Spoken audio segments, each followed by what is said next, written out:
What's up, guys? We're going to be trying another painting video today. I got a little time and I got a bunch of new painting techniques, so we're going to try to paint a hyper-realistic bass on one of those 5-inch glides. Let's see what I can do. Alright, we're coming into it with a plan. I got a reference picture of a juvenile bass, because that's what they would look like at about this size. And I have instructions for how I think it's gonna go, how I'm planning to do this, but we all know that that changes as soon as you start putting the brush down. So that's what we're gonna try. I got new color shift, new natural colors, and weathering kits to try. So the first thing I'm gonna do, obviously I'm gonna tape off the tails. We'll probably finish with that last. But I'm gonna try to do a taxidermy technique, which I saw online. We're gonna start with a black base, and then I'm gonna use some steel wool.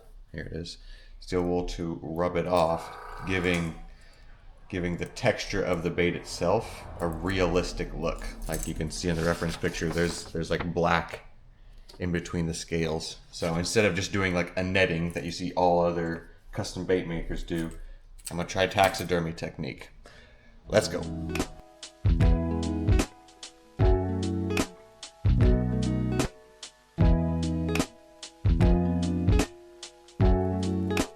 That step is done. I realized I did say a taxidermy technique when it is, in fact, not taxidermy. It is the replica, which is like what you do instead of a taxidermy. It's the replica fish. But good news is it turned out exactly like I was hoping it to. This should give the lure a lot more definition as we go through and add in a bunch more layers of colors. So the first thing we got here is this sort of very light yellow we have right under the lateral line. What we're gonna do last is actually lighten the bottom, so bear with me. It's gonna look a little weird up until we do that. I'm gonna leave that for like last to maybe bring it all together. But we're gonna get a little bit of yellow and we'll go up, kind of fade into these other greens and different colors we have on there. So back to the time lapse.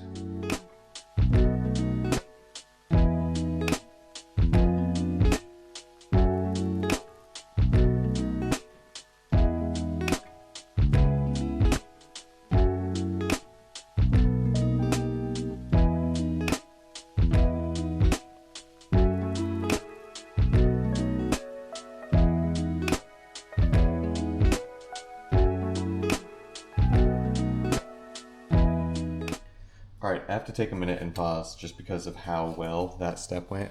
I mean, look at how that pattern turned out. Just in case anything tragic happens, just know they were looking good at this point.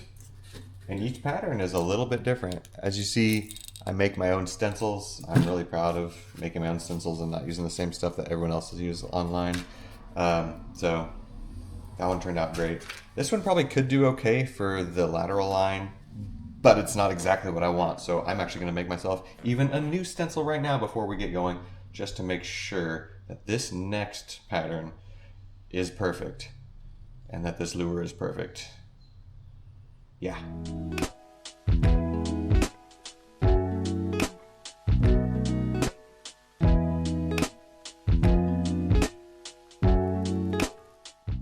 I've got my stencils done.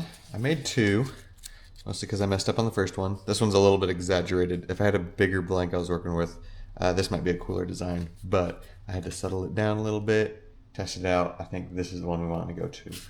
But before we do that, I just glanced over at my reference picture, and it looks a lot lighter, a lot shinier, besides that lateral line. So if you look at my lures, I think it's time to go ahead and lighten them up with that pearlized white.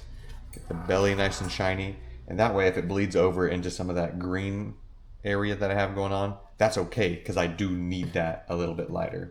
So I'm gonna combine these next two steps. We're gonna pearlize the belly, make it look nice and shiny. And then we're gonna do the lateral line, and I'll show you what it looks like. And we'll do some touch-up after that.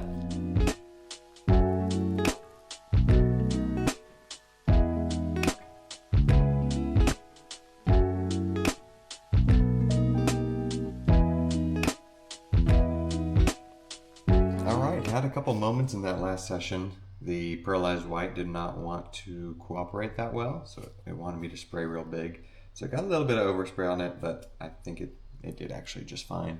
And then at first when I went over with just this dark green, it was not dark enough. So I had to act on the fly, end up adding in 1 drop black, 2 drops brown, and that tied it in with the brown above and darkened it up enough to where it looks like the reference picture. Now, 2 more things I'm going to do with the airbrush before moving on.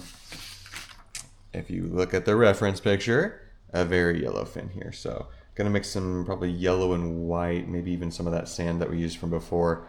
Get that fin, at least just the point of the fin, nice and yellow. And then you'll see there's like straight up a black spot at the very end towards the tail. Now I'm going to modify that a little bit. If you know Fishes and Men Lure Co., you know we have a cross on every single one of our lures, so it's going to be a black cross. And I think it's going to look sick. And yeah, after we get those 2 done, I'm going to experiment a little bit with the weathering kits. We'll see if we can't add a couple touch-ups. And this lure will be ready to rock and roll.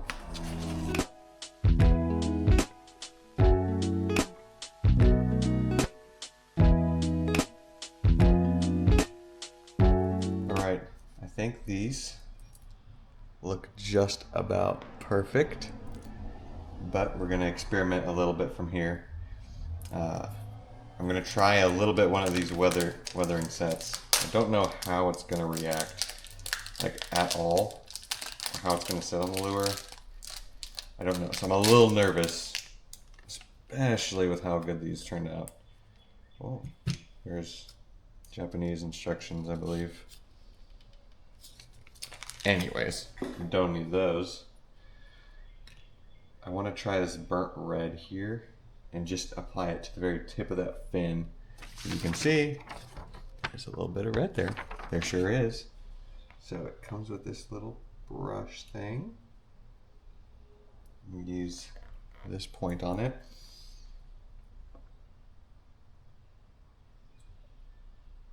So you just get a little bit on. All right, maybe a bit more. Don't have much going on there. Oh, not that much, not that much.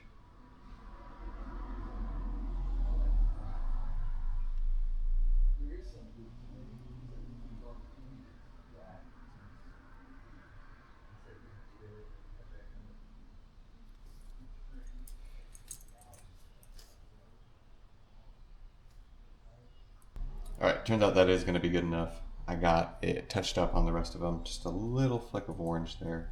I do like it. Again, very hesitant to do anything else with these, but I might try to lighten up the very bottom of the belly just a little bit. It acted like it was pretty forgiving with a Q-tip. If I don't like it, I can just kind of wipe it off. So let's try very lightly, if I can even get some on here. Maybe that's used to like brush it off after. Yeah, I think so.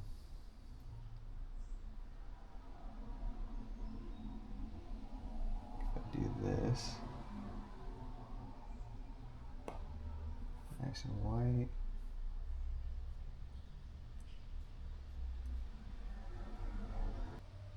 That is 100% better.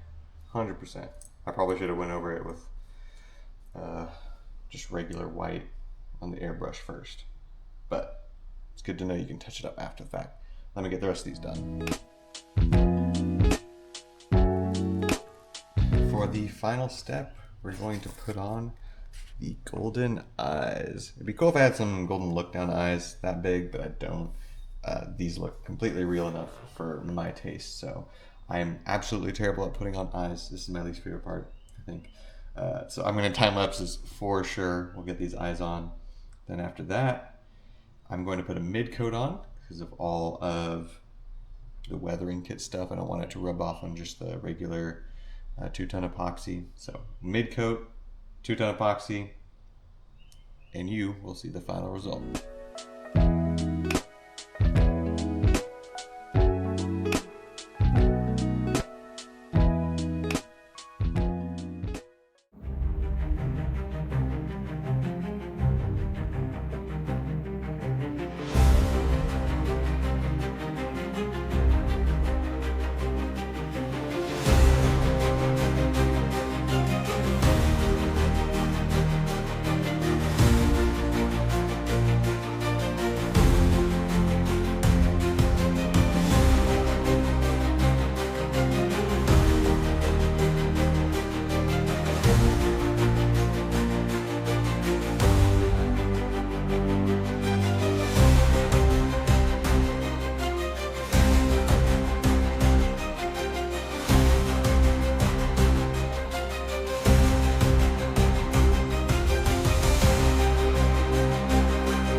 thank you guys so much for watching the video.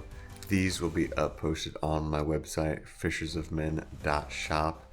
And look, you saw how much work that went into these. I'm putting my heart and soul into these lures, and there's so many different ways I would like to grow my business. So if you guys want to show your support, go pick up a lure. There's many more cool things to come with Fishers of Men Lure Co.